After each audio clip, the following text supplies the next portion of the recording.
Long before the rise of great empires, long before monumental temples and towering pyramids, the story of ancient Egypt began with a river. The Nile, cutting through an endless desert, created a narrow strip of life that would become the foundation of one of the world's most enduring civilizations. Thousands of years ago, early communities settled along the riverbanks, relying on hunting, fishing, and simple farming. Over time, they observed something remarkable. Each summer, the Nile flooded its banks, covering the land with rich, dark silt. This cycle of flooding and renewal provided steady harvests and allowed the population to grow. With growth came new challenges: organizing labor, managing resources, and maintaining harmony among settlements. These challenges slowly transformed scattered farming villages into the earliest forms of organized society. As communities expanded, they developed into small territorial regions known as nomes. Each nome had its own local leader, its own traditions, and its own protective deities. Competition between these regions encouraged the development of better irrigation systems, more complex administration, and advances in craftsmanship. The Nile was not simply a river. It was a lifeline that shaped every aspect of their world. Over time, Egypt split naturally into two cultural zones. Upper Egypt, stretching along the narrow southern valley, developed a strong military tradition and a tightly structured form of leadership.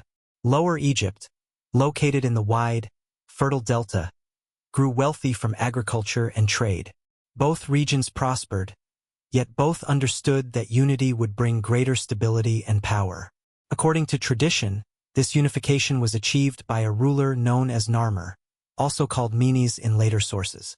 He is remembered as the first king to bring Upper and Lower Egypt together under a single crown.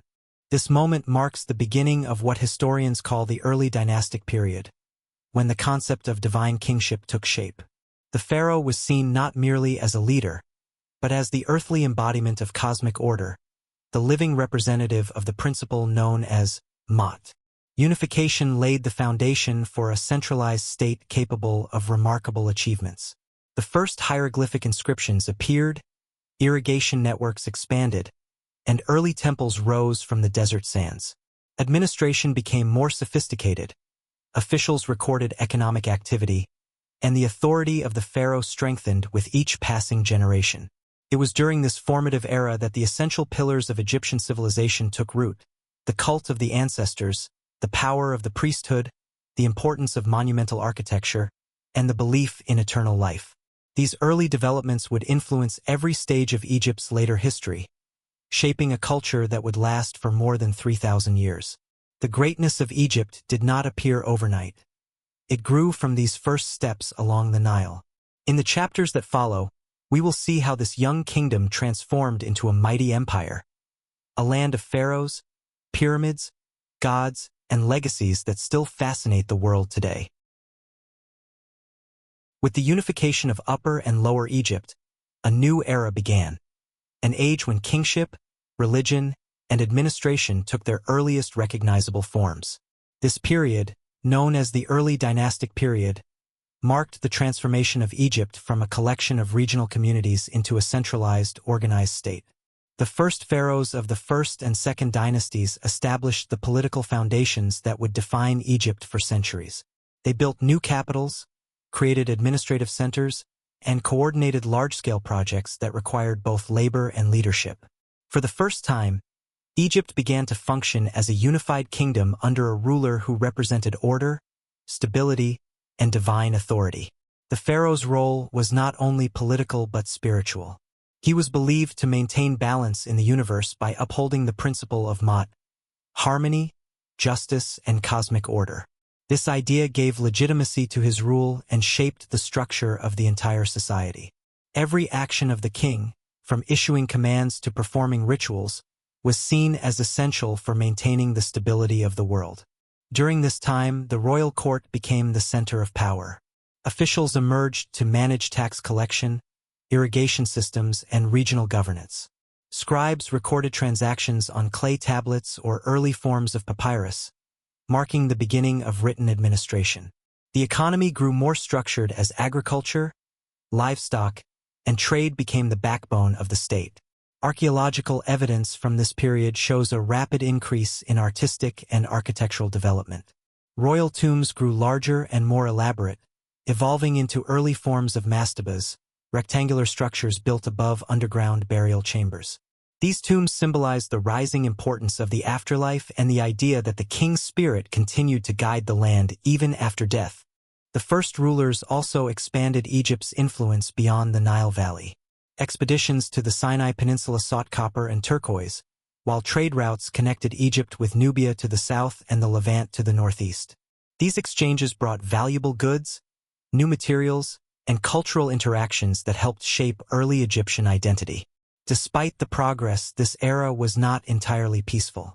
Disputes between regions still occurred, and rival families sometimes challenged the authority of the ruling dynasty. But the central government steadily strengthened its control, laying the groundwork for later periods of dramatic expansion and monumental construction. By the end of the early dynastic period, Egypt had already developed many of the traditions that would define it for the next 3 millennia: divine kingship, complex administration, religious rituals, and monumental architecture. The kingdom was now prepared for the next great leap in its history. The age of the Old Kingdom, when Egypt would build its most iconic structures and reach a new level of power and sophistication. In the coming chapter, we will enter this golden age, the era of the Great Pyramids, legendary rulers, and the rise of a civilization that would astonish the world. The Old Kingdom marks one of the most remarkable periods in human history, an age when Egypt reached new heights of stability, wealth, and architectural brilliance. Between 2686 and 2181 BCE, the pharaohs of Egypt transformed their unified kingdom into a powerful state capable of organizing immense building projects and shaping a culture that would last for millennia. At the heart of this transformation was the idea of divine kingship. The pharaoh was no longer simply a ruler. He was the living embodiment of Horus, the earthly representative of the gods, responsible for maintaining order and prosperity. This belief gave the king unparalleled authority and enabled him to mobilize vast resources for monumental endeavors. The capital at Memphis became the center of political life. From here, officials, scribes, and administrators managed irrigation networks, collected surplus crops, organized labor, and ensured that temples and royal projects had the materials they needed. The state became increasingly specialized, with craftsmen, builders, and skilled workers forming a powerful economic engine that supported large-scale construction. It was during the Old Kingdom that Egypt's most iconic structures were built, the pyramids. The first step pyramids appeared under King Djoser of the Third Dynasty, designed by his legendary architect Imhotep. This innovative structure marked a dramatic shift from simple mastabas to towering monuments that reached toward the sky. But the Fourth Dynasty would surpass even these achievements. Under the rule of Sneferu, Khufu, Khafre, and Menkaure, pyramid construction reached its peak. Sneferu experimented with several designs, laying the groundwork for perfected geometry. His successor, Khufu, ordered the construction of the Great Pyramid at Giza, a monumental structure consisting of millions of limestone blocks, meticulously placed with astonishing precision. Even today, the Great Pyramid remains one of the most extraordinary engineering accomplishments ever built. The pyramids were more than tombs. They were expressions of cosmic order. Their shapes symbolized the primordial mound of creation, and their alignment with the stars reflected the pharaoh's eternal connection to the heavens. Around these vast pyramids grew entire complexes of temples, causeways, and workers' villages, evidence of a highly organized society capable of sustaining immense projects. Religion during this period also grew more structured. The cult of the sun god Ra rose to prominence, emphasizing the pharaoh's role as the son of Ra. Temples dedicated to Ra, along with mortuary temples, became central to religious life. Priests gained influence as guardians of ritual and knowledge, forming an elite class that played a growing role in government. Despite Egypt's achievements, the Old Kingdom was not immune to challenges. Toward the end of the Sixth Dynasty, central authority began to weaken. Local governors, the nomarchs, accumulated power, resources became strained, and environmental changes affected agriculture. The once strong connection between the pharaoh and the regions began to break apart. By around 2181 BCE, the Old Kingdom collapsed into political fragmentation and economic hardship. This period of instability would later be known as the First Intermediate Period, a time of struggle that stood in stark contrast to the grandeur that came before it. Yet the legacy of the Old Kingdom endured. The pyramids, temples, and administrative systems created during this age formed the backbone of Egyptian civilization.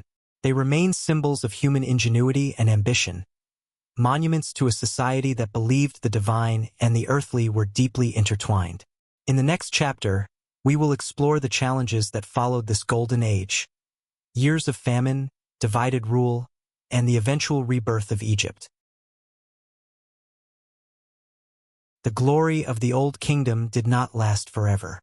After centuries of stability, prosperity, and monumental achievements, Egypt entered one of the darkest chapters in its history, a time of political fragmentation, economic hardship, and environmental stress.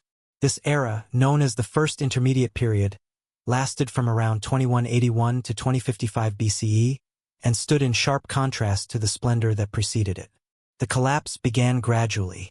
Toward the end of the Sixth Dynasty, the central government weakened as local governors, the nomarchs, gained greater independence. With each generation, their positions became hereditary, and their loyalty to the pharaoh diminished. As the power of the royal court faded, the carefully balanced system that supported Egypt's prosperity began to unravel. Environmental changes added to the crisis. Records from later periods describe years when the Nile failed to flood properly, leading to poor harvests, food shortages, and widespread famine. The regular rhythm of life along the river was disrupted, and without the essential floodwaters, the agricultural system that had sustained Egypt for millennia began to collapse. In a society entirely dependent on the Nile, this failure was catastrophic. With fewer resources available, nomarchs competed for influence, and Egypt fractured into regional powers. The once unified kingdom split into smaller political centers, each ruling its own territory and often clashing with neighboring regions. Tombs from this era show that local elites now controlled wealth and authority, while the pharaoh's role became symbolic and distant. Despite the instability, this period was not entirely defined by decline. In some regions, arts and craftsmanship continued to develop. Local rulers sponsored construction projects and encouraged cultural expression that reflected regional identity. The literature of the time captured the turmoil and anxiety felt across the land. Texts such as the lament known as the Admonitions of Epure describe a world turned upside down, a society where order had collapsed and chaos seemed to reign. Competition intensified between the major centers of power. In the south, the city of Thebes rose to prominence under a line of ambitious local rulers who sought to restore unity. In the north, the city of Heracleopolis held its own authority and attempted to reestablish national control. For decades, these competing dynasties struggled for influence, each claiming the right to rule Egypt. Gradually, Thebes began to gain the upper hand. Its leaders demonstrated strong military capability and emphasized their role as restorers of order. They invoked traditional religious symbolism, portraying themselves as champions of Ma'at, the cosmic principle of balance that had been shattered during the crisis. Their rise marked the beginning of a slow, deliberate process of reunification. By around 2055 BCE, a Theban ruler named Mentuhotep II defeated his rivals and reunited Egypt under his authority. His victory ended the First Intermediate Period and ushered in the Middle Kingdom, a new era of strength, stability, and cultural revival. The hardships of the past century had reshaped Egypt, but from that struggle emerged a stronger, more unified state. The First Intermediate Period was a reminder that even the greatest civilizations could falter. Yet it also demonstrated Egypt's resilience, the ability to endure collapse, adapt, and rise again. In the next chapter, we will see how this renewed Egypt entered a new age of prosperity, creativity, and expansion. The reunification of Egypt under Mentuhotep II marked the beginning of a new era, one that historians call the Middle Kingdom. From roughly 2055 to 1650 BCE, Egypt experienced a renaissance in culture, governance and military strength. After more than a century of political fragmentation, the country once again became a stable and prosperous state, guided by strong leadership and a renewed commitment to unity. The Theban rulers of the 11th dynasty worked tirelessly to restore order. They reinforced central authority, reorganized provincial administration, and ensured that taxes and agricultural output returned under royal control. Where the first intermediate period had seen regional leaders acting independently, the Middle Kingdom brought them firmly back into the orbit of the pharaoh. This tightening of administration created a more efficient and cohesive state. The 12th dynasty, founded by Amenemhat I, is often considered the height of the Middle Kingdom. Amenemhat moved the royal capital northward to a new city near the Fayum region, aiming to strengthen the administration and place the court closer to key agricultural lands. His reforms laid the groundwork for what many historians view as a golden age of Egyptian literature, art, and engineering. The pharaohs of the Middle Kingdom focused on stability and development rather than monumental architecture. Although they continued building pyramids, these structures were smaller and used different construction techniques than the colossal pyramids of the Old Kingdom. Instead, rulers invested heavily in irrigation projects, expanding agricultural land and increasing food production. This ensured that Egypt remained resilient during years of lower Nile floods. The Middle Kingdom also saw the expansion of Egypt's military reach. To the south, in Nubia, the pharaohs built a chain of fortresses along the Nile to control trade routes and secure access to valuable resources such as gold. These massive mud brick forts, some of the most impressive military structures of the ancient world, demonstrated Egypt's renewed confidence and ambition. They also allowed the pharaohs to monitor movements along the river and prevent rival powers from gaining influence. Trade flourished during this period. Caravans traveled into the Sinai Peninsula and the Levant, bringing back copper, timber, incense, and luxury goods. Expeditions reached the fabled land of Punt, bringing precious items such as myrrh, ebony, and exotic animals. This growing network of trade strengthened Egypt's economy and enriched its culture with foreign influences. Culturally, the Middle Kingdom produced some of Egypt's greatest literary works. Texts such as The Tale of Sinuhe, The Instructions of Amenemhat, and The Shipwrecked Sailor emerged during this time, offering rare glimpses into the Egyptian worldview, their ethics, fears, hopes, and ideals. Art also evolved, becoming more expressive and detailed, with statues and reliefs reflecting a deeper sense of realism. Religion continued to play a central role. The idea of the pharaoh as a divine figure remained, but the Middle Kingdom also introduced a more personal relationship between ordinary people and the gods. The belief in the afterlife expanded, and funerary practices became more accessible beyond the royal elite. This cultural shift shaped Egyptian spiritual life for centuries to come. Despite its achievements, the Middle Kingdom was not immune to external pressures. Toward the end of this era, foreign groups known as the Hyksos, people from the Near East, began settling in the eastern delta. At first, their presence was peaceful, but their growing influence would eventually challenge Egypt's stability. As the power of the 13th dynasty weakened, regional leaders regained authority, echoing the fragmentation of earlier centuries. This paved the way for the Second Intermediate Period, a new age of upheaval, marked by foreign rule and shifting alliances. Yet the Middle Kingdom remains remembered as one of Egypt's greatest eras, a time when order was restored, culture flourished, and the foundations were laid for Egypt's imperial rise.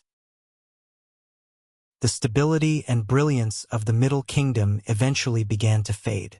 By the mid-18th century BCE, Egypt once again found itself divided, vulnerable, and challenged by forces both internal and foreign. This era, known as the Second Intermediate Period, lasted from around 1650 to 1550 BCE, and marked a dramatic turning point in Egyptian history. The decline began gradually. As central authority weakened under the later rulers of the 13th dynasty, local leaders gained power, echoing the political fragmentation of the First Intermediate Period. Provincial officials managed their own lands, collected their own taxes, and made decisions independent of the royal court. Egypt's unity fractured, and the once strong Middle Kingdom dissolved into competing regions. Amid this decline, New groups began settling in the northeastern delta, people from the Near East commonly referred to as the Hyksos. They arrived gradually, likely as migrants, traders, and settlers rather than invaders. Over time, their communities grew larger and more influential, eventually establishing their own administrative centers and forging alliances with local rulers. The Hyksos brought with them cultural traditions and technologies previously unknown in Egypt. Most notably, they introduced new forms of weaponry, including the composite bow and the horse-drawn chariot, innovations that would later transform Egyptian warfare. They also brought new artistic styles, pottery, and elements of religion, creating a cultural blend unique to the Delta region. As the power of the native Egyptian rulers diminished, the Hyksos solidified their position.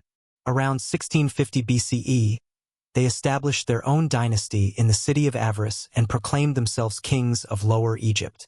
For the first time in its history, Egypt was ruled in part by foreign leaders, marking a major shift in political authority. Meanwhile, in Upper Egypt, native Egyptian rulers continued to govern from Thebes. Although their power was limited to the southern region, they maintained the traditions of kingship and preserved a strong sense of national identity. Thebes became the center of resistance against the Hyksos, with its rulers determined to one day reclaim the north and reunify the land. For decades, Egypt remained divided between the Hyksos in the north and the Theban rulers in the south. Trade still circulated between the regions, and at times relations were peaceful. But tensions simmered beneath the surface. Texts from the period describe disputes, insults, and provocations, signs that confrontation was inevitable. Eventually, the conflict erupted into open war. The Theban rulers, led by Seqenenretau and later his sons Kamos and Amos, launched campaigns against the Hyksos. This struggle was long and difficult, as the Hyksos possessed advanced military technology, fortified cities, and powerful allies. Despite early setbacks, the Theban forces gradually gained ground. Amos, the last of the Theban leaders, finally succeeded in capturing Avaris and driving the Hyksos out of Egypt. His victory around 1550 BCE marked the end of the Second Intermediate Period and the beginning of a new era, the New Kingdom, Egypt's greatest age of power and empire. The Second Intermediate Period was a time of division and foreign rule, but it also served as a catalyst for change. The challenges Egypt faced pushed its leaders to innovate, adapt, and rethink their strategies. The weapons and military techniques introduced by the Hyksos would later become essential tools of Egyptian expansion.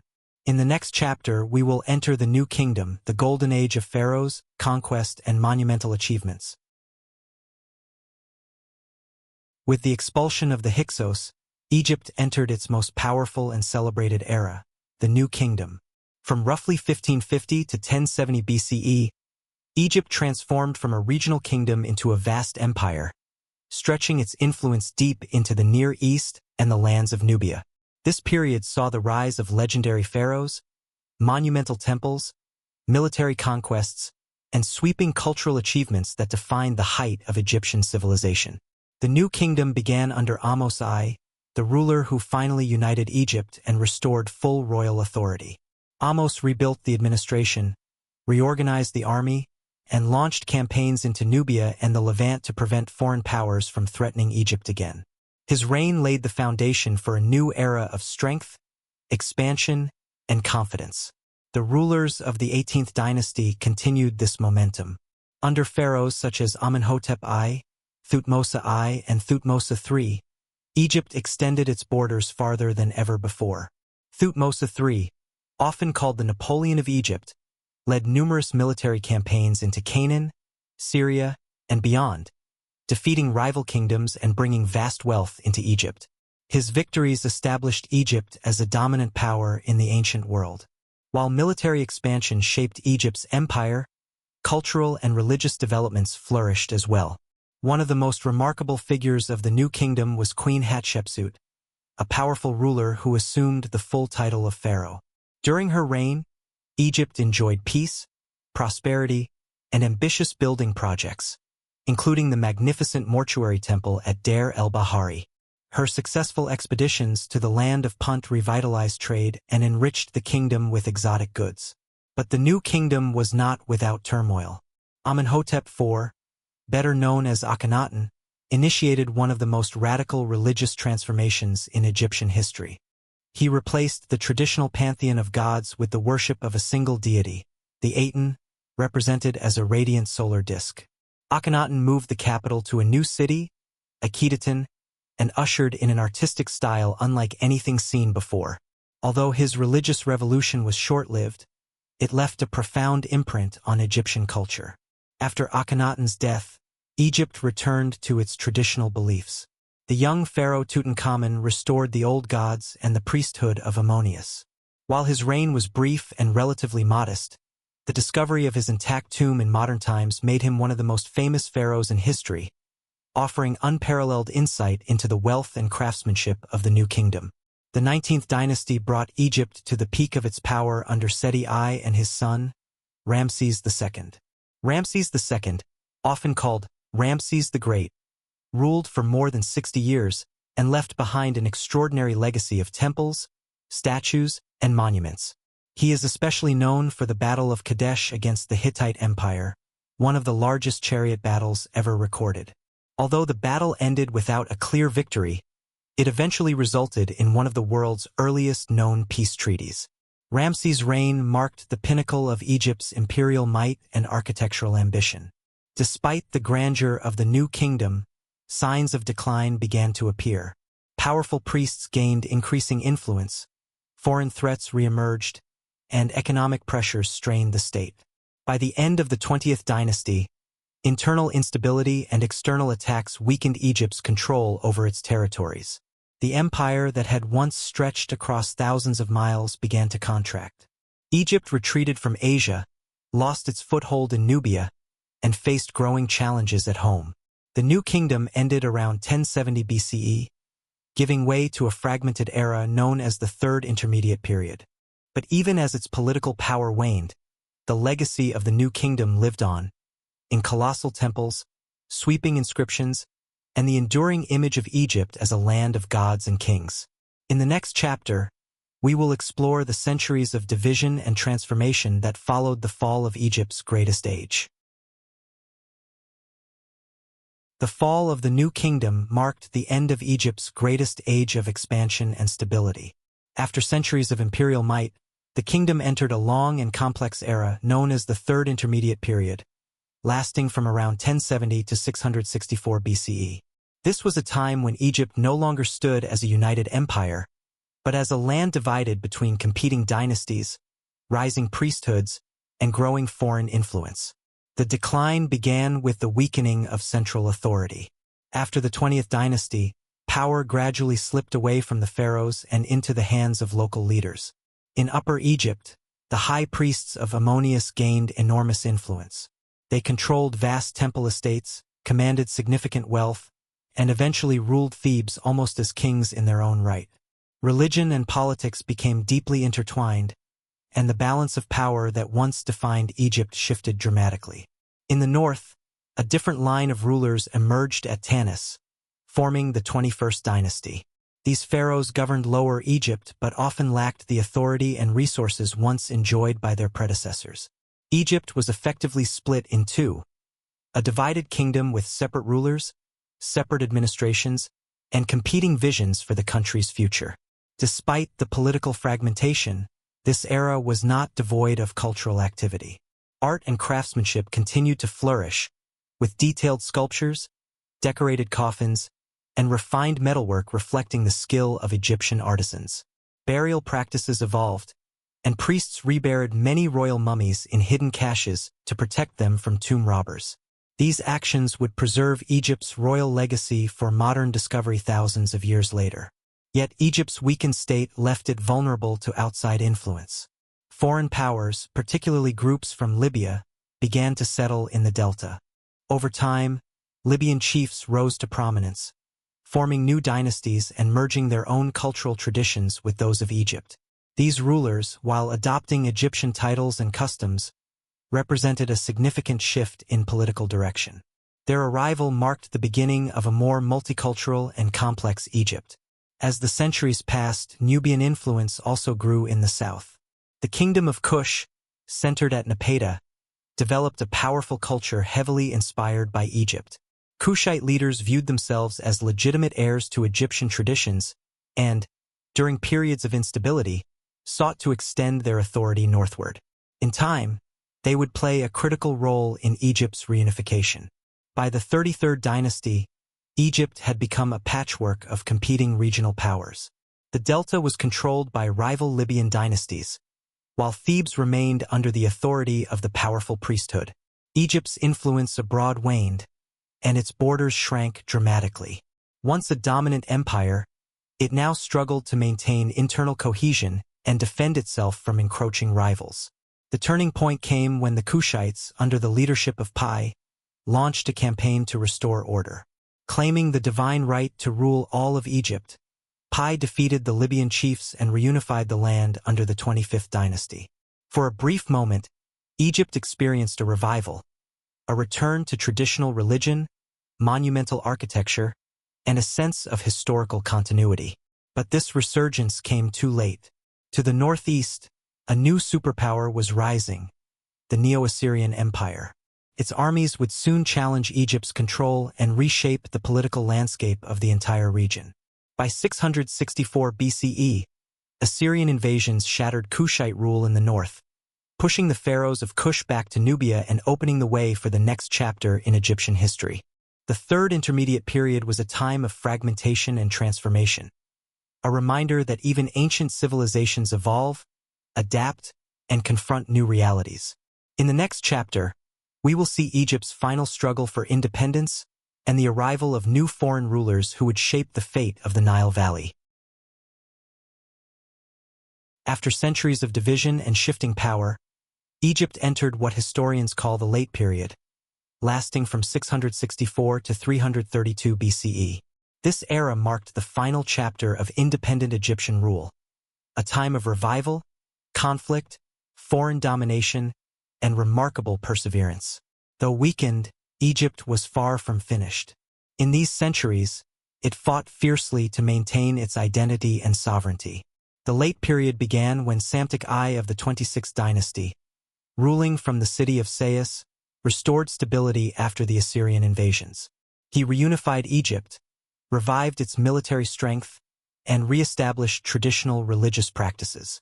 Under his leadership and that of his successors, Egypt experienced a cultural renaissance. Artisans looked back to the glory of the Old and Middle Kingdoms, producing statues, temples, and inscriptions inspired by the distant past. This Sate Renaissance reflected a deep desire to reconnect with Egypt's ancient roots. Economically, Egypt prospered through trade with Greece, Phoenicia, and the Near East. Greek merchants settled in the Nile Delta, bringing new ideas and forming vibrant communities such as Naucratis, a major center of cultural exchange. Despite growing foreign presence, Egypt maintained a sense of national pride and sought to assert control over its borders. However, Egypt now faced powerful enemies on multiple fronts.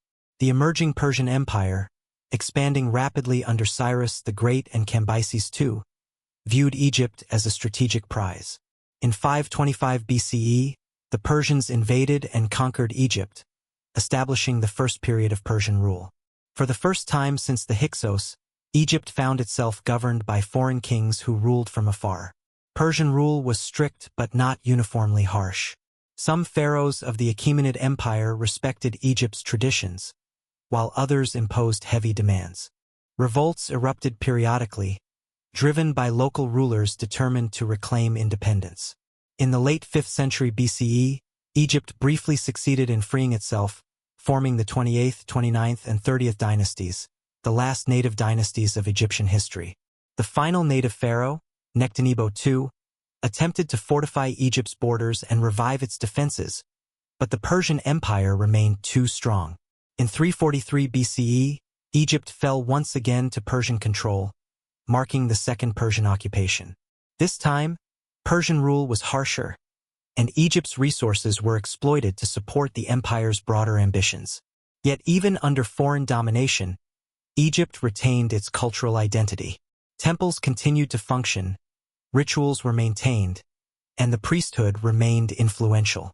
Egyptians preserved their language, traditions, and religious beliefs, ensuring that their heritage endured despite political setbacks. But a new force was rising in the Mediterranean, the Kingdom of Macedonia under Alexander the Great. As Alexander swept through the Persian Empire, Egypt became one of his key targets. In 332 BCE, he entered Egypt without opposition, welcomed as a liberator from Persian rule. Cities opened their gates, and priests crowned him as a rightful pharaoh. With this moment, 3,000 years of native Egyptian kingship came to an end. The late period stands as a testament to Egypt's resilience. Despite invasions, foreign rulers, and internal struggles, the civilization along the Nile refused to disappear. It adapted, endured, and continued to shape the identity of its people even as new powers rose around it. In the next chapter, we will witness how Alexander's arrival reshaped Egypt, giving rise to a new dynasty and a new age, one marked by the blending of Greek and Egyptian worlds. By the early 4th century BCE, Egypt was exhausted by centuries of foreign rule and political instability. The once great kingdom had become a prize contested by powerful empires. Persia now controlled the Nile Valley, but its grip was weakening. Across the Mediterranean, a new force was rising, the Kingdom of Macedonia, led by a young and ambitious commander named Alexander. After defeating the Persian army in several decisive battles, Alexander turned his attention toward Egypt. To him, controlling the Nile was essential for securing the eastern Mediterranean and completing his campaign against Persia. But when his army approached the delta in 332 BCE, resistance simply collapsed. Persian officials fled, local garrisons surrendered, and Egyptian leaders welcomed Alexander with relief. For many Egyptians, Persian rule had become a symbol of oppression and foreign dominance. Alexander, in contrast, presented himself as a liberator who came to restore balance and respect local traditions. He entered Memphis in a grand procession, greeted by priests and citizens alike. Egyptian religious leaders performed ceremonies acknowledging him as a legitimate pharaoh, granting him divine approval through ancient rites. This acceptance was crucial. It ensured a peaceful transition of power and established Alexander not merely as a conqueror, but as a chosen ruler in the eyes of the people. Soon after securing Egypt, Alexander began shaping its future according to his vision. One of his most enduring acts was the founding of a new city on the Mediterranean coast, Alexandria. Strategically located between the Nile and the sea, the city was designed as a major hub of trade, military operations, and cultural exchange. Its streets were laid out in a grid, its harbors engineered for fleets, and its central district planned to host temples, markets, and royal palaces. Alexandria was not just a city. It was meant to be a symbol of unity between Greek and Egyptian worlds. In time, it would become home to the famous Library of Alexandria, the Pharos Lighthouse, and countless scholars, merchants, and travelers who shaped the ancient Mediterranean. But Alexander's ambitions in Egypt did not stop at urban planning. He also sought religious legitimacy. To reinforce his role as a divine ruler, he traveled deep into the desert to the Siwa oasis, home to the sacred oracle of the god Ammonius. This journey was dangerous and exhausting, but symbolic.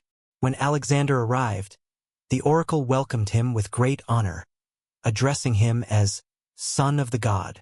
For Alexander and his followers, this message confirmed his divine status, elevating his rule to a higher, almost mythical level. His brief time in Egypt showed a ruler who understood the power of symbolism. By honoring local traditions, respecting Egyptian deities, and presenting himself as a rightful pharaoh, he gained the loyalty of both elites and common people. While Alexander's stay in Egypt lasted only a few months, his influence reshaped the region for centuries. He reorganized administration, placing Greek officials in charge of military and financial matters, while allowing Egyptian priests and nobles to maintain their religious responsibilities. This dual system created an unusual balance of cultures, one that would define Egypt's identity during the Hellenistic Age. Alexander also strengthened Egypt's defenses. He secured the delta, repaired fortresses along trade routes, and ensured that no Persian forces could easily reclaim the region. For the first time in generations, Egypt enjoyed stability under a foreign ruler who respected its customs instead of erasing them. In 331 BCE, confident in his control, Alexander left Egypt to continue his campaign into Mesopotamia. He would never return, but the foundation he left behind transformed the country. Upon his death, his empire fragmented, and Egypt fell into the hands of one of his most capable generals, Ptolemy. This marked the beginning of the Ptolemaic dynasty, a fusion of Greek and Egyptian traditions that would last almost 3 centuries. Under the Ptolemies, Egypt became one of the wealthiest and most influential kingdoms in the ancient world, a beacon of science, trade, and culture. Alexander's conquest ended 3,000 years of traditional pharaonic rule, but it also sparked a new era, one that blended 2 civilizations into a unique and enduring legacy. After Alexander's sudden death in 323 BCE, his vast empire fractured among his generals. Egypt fell into the hands of Ptolemy, one of Alexander's closest companions. Unlike many of the other successors, Ptolemy did not seek to recreate Alexander's empire. Instead, he focused on securing Egypt, recognizing its wealth, stability, and strategic importance. Ptolemy declared himself ruler and soon adopted the title of Pharaoh, founding the Ptolemaic dynasty. Although the rulers were Greek by origin, they embraced many Egyptian traditions, blending 2 cultures into one unique kingdom. This fusion would define Egypt for nearly 3 centuries. Under Ptolemy I, Alexandria grew rapidly. The city became the political capital, replacing Memphis, and emerged as one of the greatest centers of the Hellenistic world. Its wide avenues, bustling markets, and monumental buildings reflected Greek architectural styles, while temples and shrines honored both Greek and Egyptian gods. At the heart of Alexandria stood one of the most ambitious projects of the ancient world, the Library of Alexandria. Ptolemy and his successors gathered scholars, mathematicians, poets, and philosophers from every corner of the Mediterranean. The library became a symbol of human knowledge, housing hundreds of thousands of scrolls. Alongside the library, the Mouseion, or Temple of the Muses, served as a research institution where scholars lived, studied, and taught. During the early Ptolemaic reign, Egypt prospered. Trade flourished across the Mediterranean, the Red Sea, and Africa. Wealth flowed into the capital, strengthening the kingdom economically and allowing the rulers to maintain a powerful navy and army. But beneath the surface, tensions between Greek elites and the native Egyptian population simmered, setting the stage for future conflict. As the Ptolemaic dynasty continued, Egypt reached extraordinary heights, but also faced growing internal struggles. The early kings expanded their influence across Cyprus, Syria, and the Aegean, aiming to build a maritime empire. For a time, they succeeded, becoming major players in Mediterranean politics. However, this expansion required enormous resources. Heavy taxation fell on the population, and resentment grew, especially among native Egyptians who saw Greek officials dominate the government and military. Although the pharaohs performed traditional rituals and honored Egyptian gods, many Egyptians felt increasingly alienated from their rulers.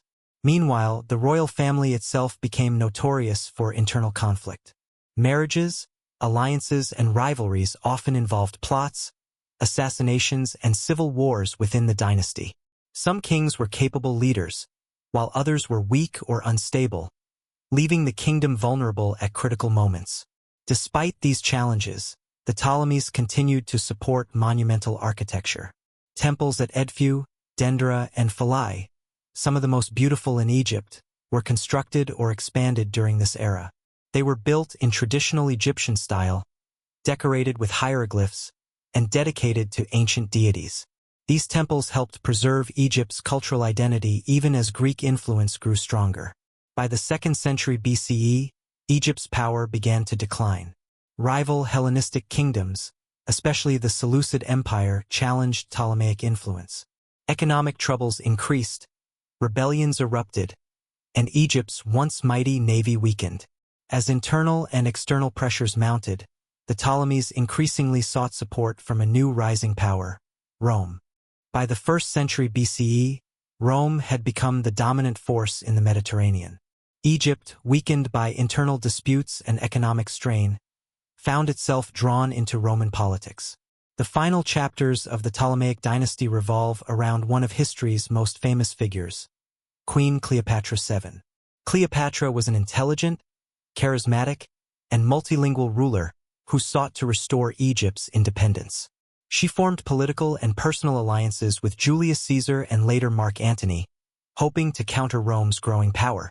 Under her leadership, Egypt regained brief periods of stability and military strength. But her conflict with Rome reached its climax after Antony's struggle against Octavian, the future Emperor Augustus.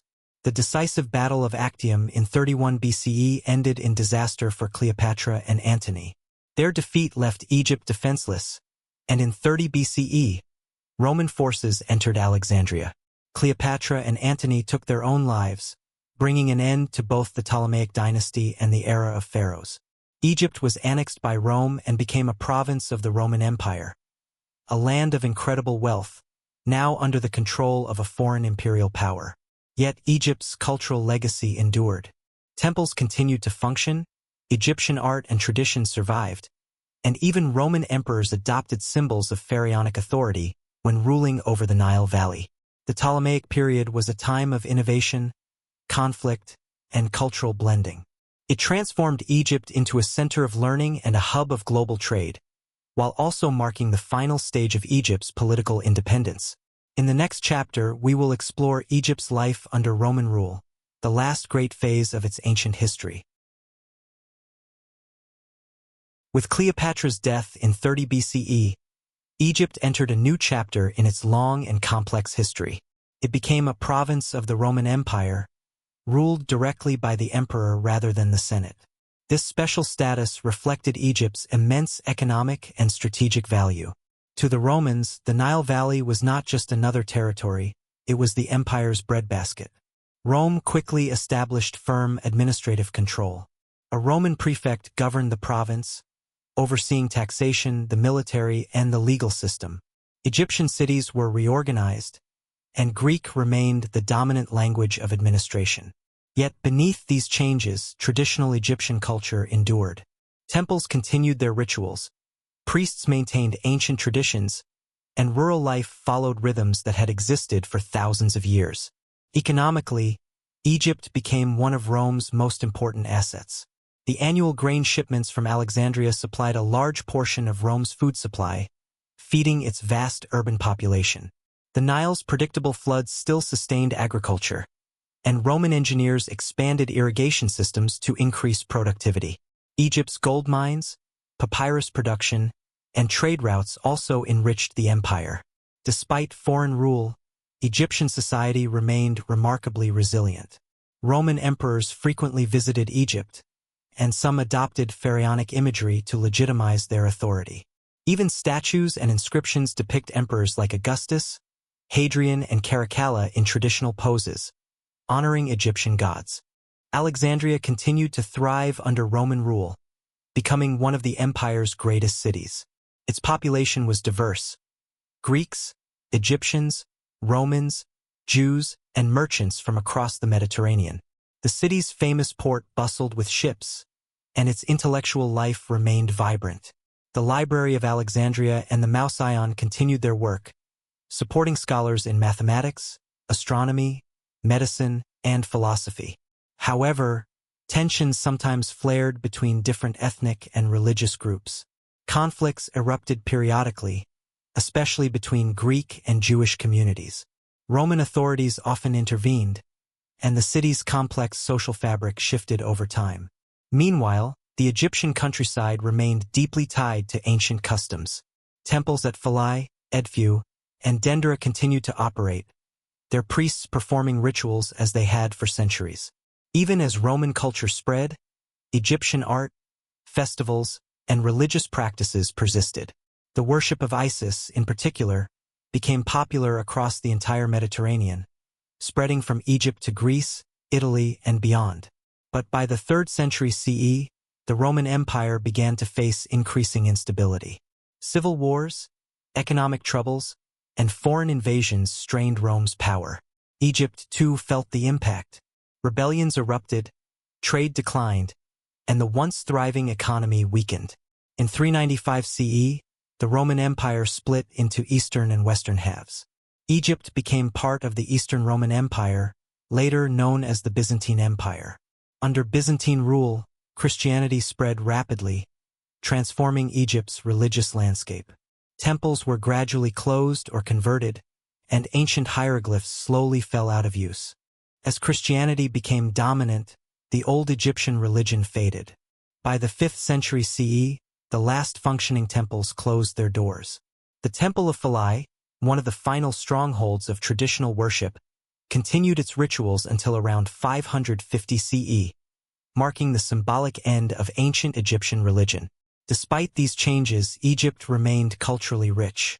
The Coptic language, a direct descendant of ancient Egyptian, survived in religious texts and liturgy. Many ancient stories, symbols, and artistic forms blended with new Christian traditions, preserving fragments of Egypt's ancient identity. Economically, Egypt remained vital to the Byzantine world, but it suffered from growing political instability, rising taxes, and foreign threats. In the 7th century CE, as the Byzantine Empire weakened, Egypt faced a new rising power from the Arabian Peninsula. In 642 CE, Arab forces conquered Egypt, bringing an end to Roman and Byzantine rule. With this conquest, the long arc of ancient Egyptian civilization finally came to a close. Its writing systems disappeared, its temples fell silent, and its political structures vanished. Yet its legacy lived on in art, architecture, religion, science, and the memories preserved through Greek, Roman, and later Arabic historians. For more than 3,000 years, Egypt had evolved, adapted, flourished, and endured. From the first farmers along the Nile to the last Roman governors, the civilization of ancient Egypt shaped the world in ways few cultures ever have. This marks the end of our journey through one of humanity's greatest stories, the rise, transformation, and lasting legacy of ancient Egypt. Thank you for watching this journey through the entire history of ancient Egypt. If you enjoyed this documentary, make sure to subscribe to the channel. It truly helps us grow and create more long-form historical content. Leave a like, share your thoughts in the comments, and let us know which civilization or era you'd like us to explore next. Your support means a lot. And if you're interested in more great stories from the ancient world, don't forget to check out our other videos. They are just as fascinating. See you in the next documentary.